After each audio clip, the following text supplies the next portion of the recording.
Buongiorno, travel lovers, and welcome to A Wanderlust for Life, the channel that shows you European gems through food and memorable experiences.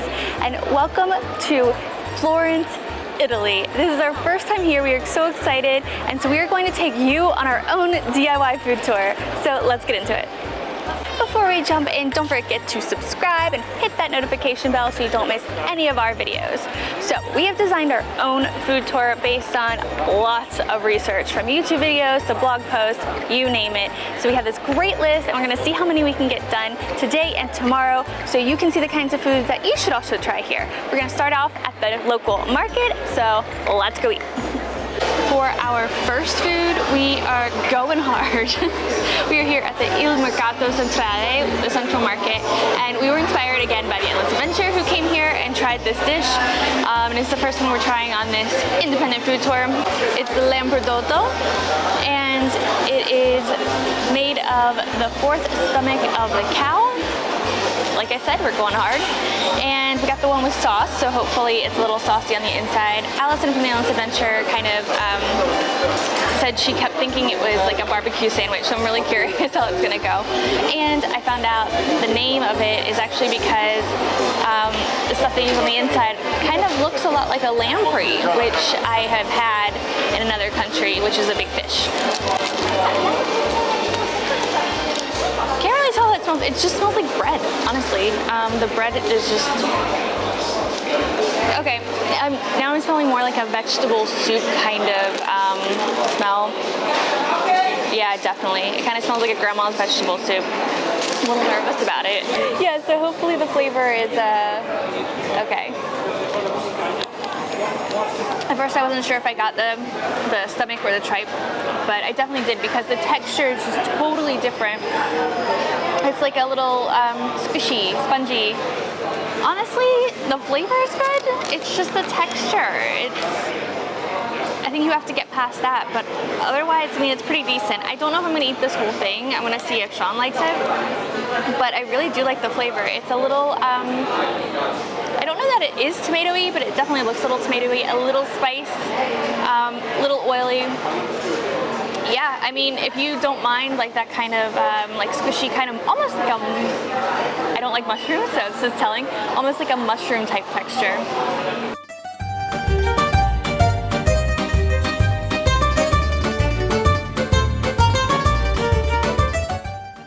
Here at the Il Mercato Centrale, it's basically a modern day food court, similar to like the Time Out Market in Lisbon, if you've seen photos or have been there. There's over 20 stalls here. The cuisine is varied, but it is mostly Italian food. And you just grab your food, go to the table, and somebody will come and take your drink order if you don't order a drink at the stall. Downstairs is like the actual market, the fresh food market, where you can get your pastas, your meats, your cheeses, your veggies, all of that. That's downstairs, and that's actually where we got our sandwich at a little shop down there. And we did that because that's what was featured on the TV show we watched. Now we're gonna go find something else to eat out in the heat. So let's go.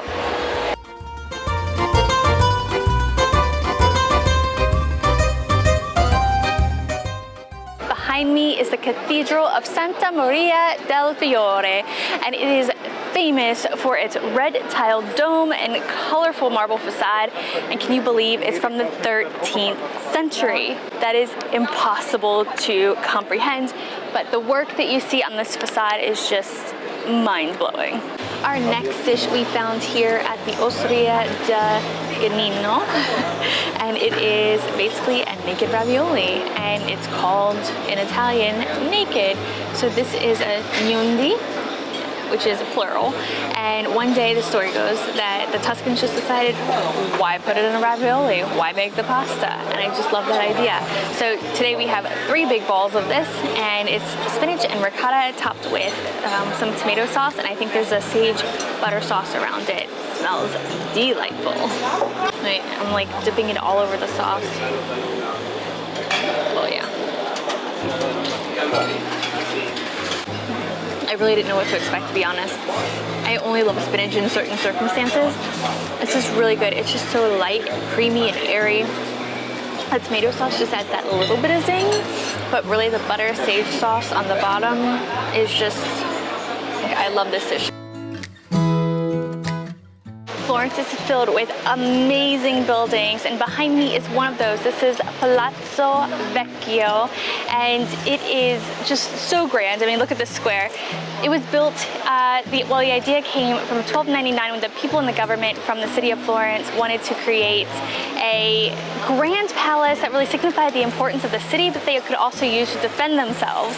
So that's why you get this, and now it is a town hall. How crazy is that? And now it's a bonus, like this is really insane. There's a copy of David, the statue, like right by the door.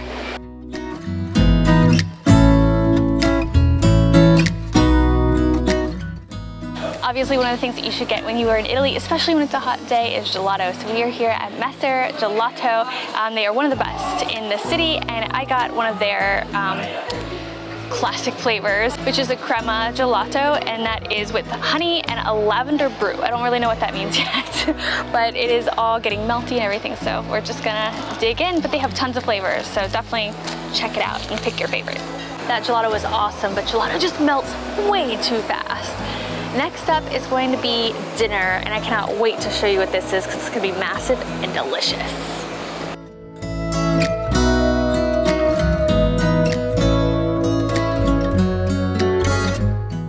So remember how I said for dinner tonight I was gonna like share something big and it was gonna be amazing and you have to eat this?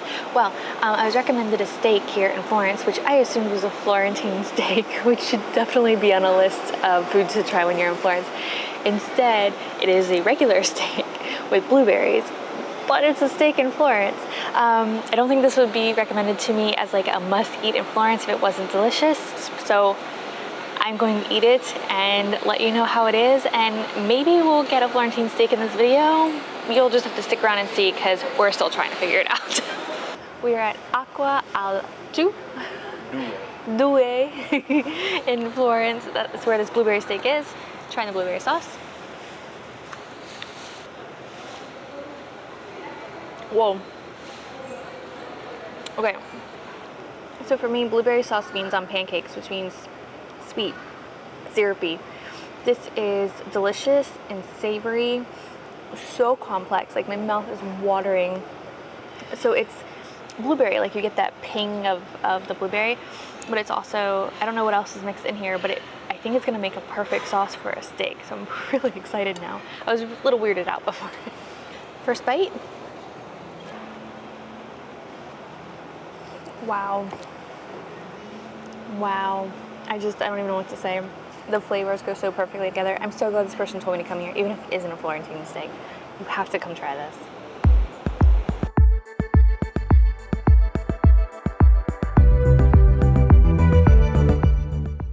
That dinner was seriously good, even if it wasn't the traditional Florentine steak, which we will still try to get for you.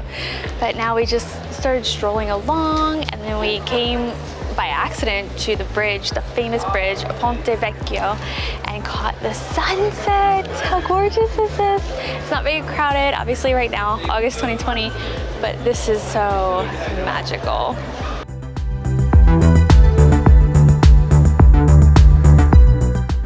Good morning! So in our search for more food to show you that you should try here in Florence, we decided to also show you some viewpoints. So we came up here to the Rose Garden, which is near the Piazzale Michelangelo, and you get this amazing view. And when this is in full bloom, so this is mid-August right now, so I'm guessing like early August, late July is probably a better time, but Google it to see. And it's just like so cool because you get the beautiful green and you get the cityscape. Oh, and there's the bells.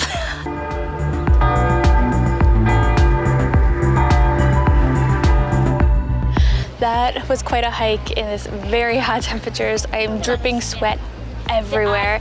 The main thing to realize if you come up here to Piazzale Michelangelo, which you definitely should, is it's a pretty hefty walk and there is no shade. So just keep that in mind. But the views are absolutely incredible and you can see everything in Florence. This is such a beautiful city.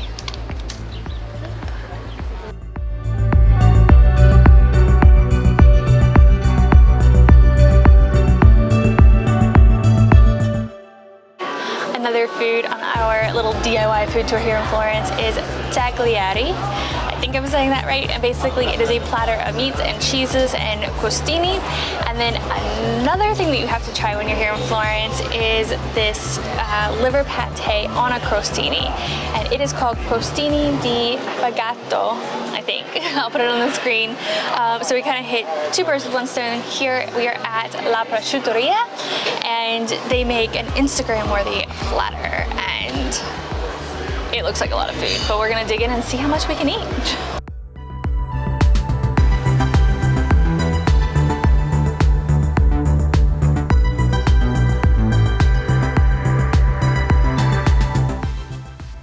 Place has Piaciata, which is something else you should try when you're in Florence, because it is basically, I hate to say it like this, but the Florentine version of a focaccia.